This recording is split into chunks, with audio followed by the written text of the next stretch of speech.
கேரளாவை சேர்ந்த 2 கன்னியஸ்திரிகள் வந்து சத்தீஸ்கர் மாநிலத்தில் வந்து ஆள் கடத்தல் மற்றும் மதமாற்றம் என்ற பெயரில் வந்து கைது செய்யப்பட்டிருக்காங்க. அது பின்னணி என்ன ரம்யா? கரெக்டாக சத்தீஸ்கர்ல துர்க் அப்படின்ற அந்த ரயில் நிலையத்தில் தான் பஜ்ரங் தள் அமைப்பில் இருந்து ஒரு காவலர் வந்து இவங்களை வந்து கைது செய்கிறாங்க. எதனால் அப்படின்னு பார்த்தீங்கன்னா, இந்த கன்னியஸ்திரிகள் வந்து கேரளாவை சேர்ந்த Assisi sisters of Mary Immaculate அப்படின்ற ஒரு அமைப்பை சேர்ந்தவர்கள்.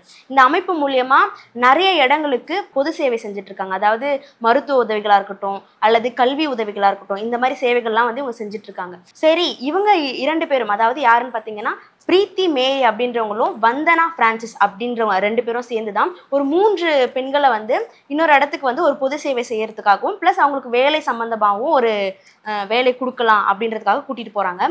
கூட்டிட்டு போற இடத்துல தான் பஜ்ரங் தள் அமைப்புல இருந்து ஒரு சிலர் பார்த்துட்டு, இல்ல நீங்க வந்து மதமாற்றம் செய்யறதுக்காக கூட்டிட்டு போறீங்க அப்படின்னு சொல்லி இவங்க மேல எஃப்ஐஆர் வந்து பதிவு செஞ்சிருக்காங்க. அந்த கூட்டிட்டு போற பெண்கள்ல இருந்தே சிலர் வந்து சொல்லியிருக்காங்க, இல்ல நாங்க வேலைக்காக தான் போறோம், எங்களோட பெற்றோர்கள் சம்மதத்தோட தான் நாங்க வந்து போறோம் அப்படின்னு சொல்லியிருக்காங்க. ஆனா அந்த பஜ்ரங் தள் அமைப்புல இருக்கிறவங்க என்ன சொல்லியிருக்காங்க அப்படின்னா, நாங்க சொல்றதுதான் நீங்க கேட்கணும், மிரட்டி வந்து அவங்கள பணிய வச்சு எஃப்ஐஆர் வந்து பதிவு பண்ணியிருக்காங்க. மேலும் நீங்க வந்து நான் சொல்றதை கேட்கல அப்படின்னா உங்க வீட்டுல இருக்கிற பெண் சிறுமிகள் இருக்காங்க இல்லையா சிஸ்டர்ஸ், நான் அவங்கள வந்து ஏதாச்சும் பண்ணிடுவேன் அப்படின்னு சொல்லி மிரட்டி அவங்கள வந்து பணிய வச்சு அந்த எஃப்ஐஆர் வந்து பதிவு பண்ணியிருக்காங்க. இப்போ இதை ஒட்டி பார்லிமெண்ட்ல கேரளா எம்பிக்கள் பலரும் வந்து குரல் கொடுத்துட்டு இருக்காங்க. ஜான் பிரிட்டாஸ் அவர்கள், வேணுகோபால் அவர்கள், கேரள எம்பிக்கள் பலரும் வந்து பேசிக்கிட்டு இருக்காங்க.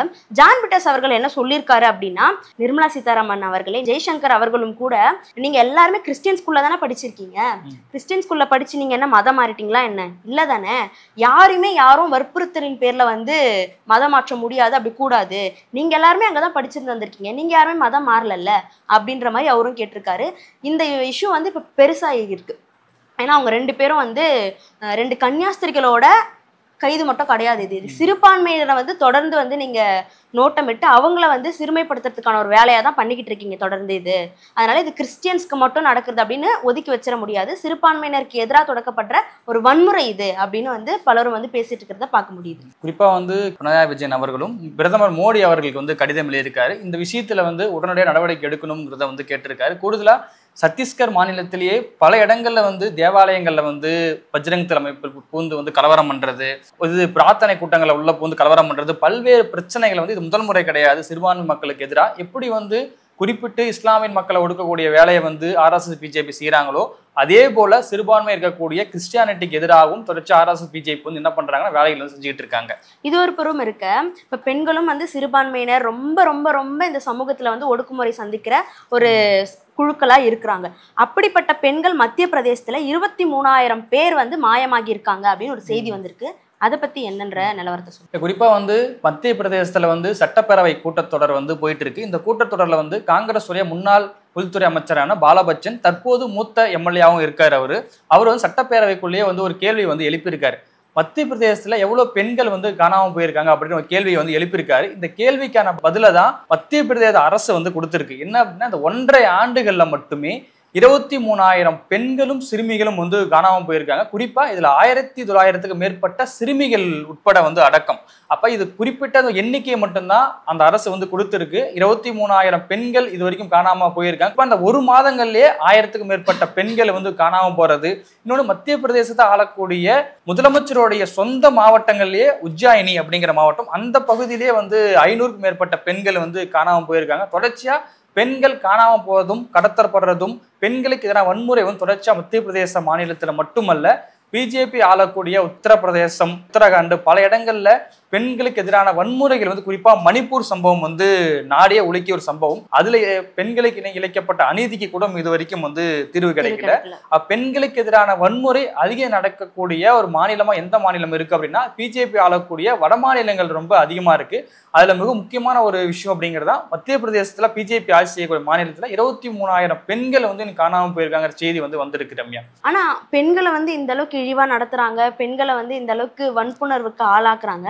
ஆனா அவங்களதான் பெண்களை வந்து ரொம்ப புனித பட்டம் கொடுத்து பெண்களை புனிதவாதிகள், பெண்களை வந்து கடவுளுக்கு நிகரா பார்க்கப்பட வேண்டியவர்கள் அப்படின்ற ஒரு பிம்பத்தையும் வந்து கொடுக்குறாங்க. நீங்க பெண்களை வந்து கடவுள் நிகரா வந்து பார்க்க வேணாம், ஆணுக்கு நிகரா சரிசமமா பாருங்க அப்படிங்கிறது தான் பல ஆண்டுகளா கோரிக்கையாகவும் இருக்குது. இப்போ தமிழ்நாட்டில் வந்து சமந்தாங்கிற ஒரு திருநங்கை வந்து தாக்கப்பட்டிருக்கிறதா செய்தி வருது. அதோட பின்புலம் என்ன? இப்போ கவின் அப்படிங்கிற அந்த நபர் வந்து ஆணவ படுகொலை செய்யப்பட்டு இன்னைக்கு தான் வந்து அவருடைய போஸ்ட்மார்ட்டம் ரிப்போர்ட் வாங்கி அவரை வந்து அடக்கம் செய்யறதை வந்து இன்னைக்கு 5 நாட்கள் கழித்து தான் பார்க்குறோம். இப்போ அவர் ஆணவ கொலை செய்யப்பட்ட போது எந்த அளவுக்கு பலரும் வந்து வேதனைப்பட்டார்களோ அதே மாதிரி சம்பவம் தான் இதுவும் அப்படின்னு நினைக்கிறேன் கிட்டத்தட்ட. ஏன் அப்படின்னு சொல்ல போனா, கவின் என்பவர் வந்து ஒரு தாழ்த்தப்பட்ட சமூகத்தை சேர்ந்தவர், அதனால வந்து என் அக்கா கிட்ட வந்து அவன் பேசக்கூடாது, அதனால அவன் காதலிக்க கூடாது அப்படின்ற ஒரு நிபந்தனை இந்த சமூகத்தால வைக்கப்பட்டு அதனால இன்ஃப்ளூயன்ஸ் ஆனவர் தான் சுர்ஜித் அப்படின்ற அந்த குற்றவாளி. அதே மாதிரி தான் இந்த சமந்தா அப்படிங்கிறவங்க யாருன்னு பார்த்தீங்கன்னா, தென்காசியில இருந்து கிட்டத்தட்ட 12 ஆண்டுகளுக்கு முன்னாடி திருநங்கையா மாறின ஒரு நபர். அவங்க தன்னுடைய ஃபேமிலியை விட்டு தனியா வந்து வாழ்ந்துட்டு இருக்காங்க. அந்த நிலையில இன்ஸ்டாகிராம் மூலமா தன்னுடைய தம்பி கிட்ட பேசிட்டு இருக்காங்க, தன்னுடைய கூட பிறந்த சொந்த தம்பி கிட்ட பேசிக்கிட்டு இருக்காங்க. அவங்களும் வந்து தன்னுடைய அண்ணன் வந்து திருநங்கையா மாறிட்டாரு, அக்காவா இருக்காங்க, எனக்கு வந்து அண்ணனா இருந்தவங்க இப்போ வந்து அக்காவா மாறிட்டாங்க அப்படின்ற மாதிரி பேசிட்டு இருக்காங்க. நல்ல முறையில தான் அவங்களோட கான்வர்சேஷன் இருந்திருக்கு. திடீர்னு ஒரு நாள் இப்ப சமந்தா அவர்கள் வந்து தன்னுடைய சொந்த ஊரான திண்டுக்கல் கிட்ட ஒரு சின்ன கிராமம், அந்த பகுதிக்கு வந்து நான் வரேன் அப்படின்னு சொல்லவும் அவங்களோட தம்பி வந்து என்ன பண்ணியிருக்காரு, சரி நீ வா அப்படின்ற மாதிரி பேசியிருக்காரு. ஒரு நம்பகத்தன்மையுள்ள ஒரு நல்ல ஒரு உரையாடல் தான் இவங்க 2 பேருக்குள்ளேயும் போயிட்டு இருக்கு. இப்ப திடீர்னு வந்து இவங்க இந்த ஊருக்கு வரும்போது அவர் என்ன சொல்லியிருக்காரு, ஓகே நீ வா நம்ம வீட்டுல பேசி நான் வந்து உன்னை ஒன்று சேர்க்கிறேன் அப்படின்ற மாதிரி ஒரு ஹோப் கொடுத்துருக்காரு. அதனால இவங்க பார்க்க போயிருக்காங்க. இப்போ இந்த வேலையில என்ன நடந்திருக்குன்னு பார்த்தீங்கன்னா, சமந்தா அவர்களுடைய சொந்த தம்பியே வந்து ஆட்களை வச்சு ஒரு இருட்டான ஒரு பகுதிக்கு கூட்டிட்டு போயிட்டு என்ன சொல்லியிருக்காரு, அப்போ கூட காரணம், நான் வந்து என்னுடைய காதலியை கூட்டிட்டு வந்து உன்னை பார்க்கறதுக்கு வரேன், என்னுடைய காதலி வந்து வீட்டில் வந்து பேசி உன்னை வந்து அக்செப்ட் பண்ணிக்கிறதுக்கு ஒரு சூழலை வந்து உருவாக்கி தருவாங்க அப்படின்னு சொல்லி தான் கூட்டிட்டு போயிருக்காங்க. கூட்டிட்டு போறப்ப தன்னுடைய நண்பர் வந்து உன்னை அழைச்சிப்பாரு, என் ஃப்ரெண்டு வந்து உன்னை கூட்டிப்பாங்க அப்படின்னு சொல்லி தான் போயிருக்காங்க. போகும்போது இவங்களோட தம்பியும் பின்னாடியே வந்திருக்காரு. வந்து ஒரு இருட்டான இடத்துல வச்சு எல்லாரும் வந்து அறிவாளால சரமாரியா சமந்தாவை வந்து வெட்டியிருக்காங்க. வெட்டின உடனே அவங்க கீழே விழுந்து இறந்து போயிட்டாங்கன்னு நினைச்சு எல்லாரும் போயிருக்காங்க. அதுக்கப்புறம் அவங்க முடியாம தன்னோட போன்ல ஃப்ரெண்ட்ஸ் எல்லாருமே கான்டாக்ட் பண்ணி கூப்பிட்டு திண்டுக்கல் பகுதியில் அந்த இருட்டான இருக்கிற அந்த இடத்துல இருந்து அவங்கள கூட்டிட்டு போய் ஹாஸ்பிட்டல்ல வந்து அட்மிட் பண்ணியிருக்காங்க. இப்போ இதுல இருந்து என்ன தெரியுது அப்படின்னா, அவங்க ரொம்பவும்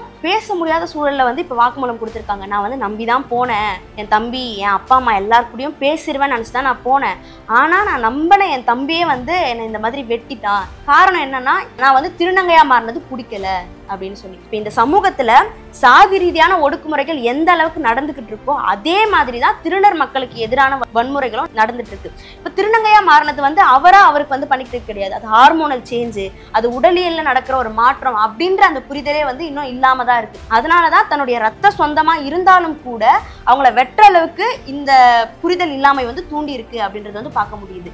ஸோ இந்த சமூகத்துல தொடர்ச்சியா இந்த மாதிரி வன்முறைகள் நடந்த வண்ணம் இருக்கு. நம்ம இந்த சமூகத்துல பண்ண வேண்டியது என்ன அப்படின்னு பார்த்தீங்கன்னா, சோஷியல் மீடியால இந்த மாதிரி சாதிய ரீதியா வந்து வெட்டுவேன் குத்துவேன் அப்படின்னு சாங்ஸ் போட்டு வர்றப்ப முடிஞ்ச அளவுக்கு அதை லைக் பண்ணாம, முடிஞ்ச அளவுக்கு வந்து அதை எதிர்க்கிற அந்த ஒரு சூழலை வந்து உருவாக்கினா மட்டும்தான் இந்த ஒரு சூழ்நிலைகள் குறையும். அதே மாதிரி திருநர் மக்களுக்கு எதிராக வந்து அப்படின்னு சொல்லி அவங்கள வந்து கேலி சித்திரமா ஒரு பொருளா வந்து காட்டி அவங்கள வந்து இல்லை இப்படி இருக்கிறது வந்து அசிங்கம் அப்படின்ற மாதிரி ஒரு சூழலை வந்து இந்த சமூகம் உருவாக்கி வச்சிருக்கு. அதை நம்ம ஆதரிக்காம முடிஞ்ச அளவுக்கு எதிர்க்கும் பட்சத்துல தான் இது போல குற்றங்கள் கொஞ்சமாவது குறைய வாய்ப்பு இருக்கு. இது போன்ற செய்திகளுக்காக நீர்த்திரையோடு இணைந்திருங்கள். நன்றி.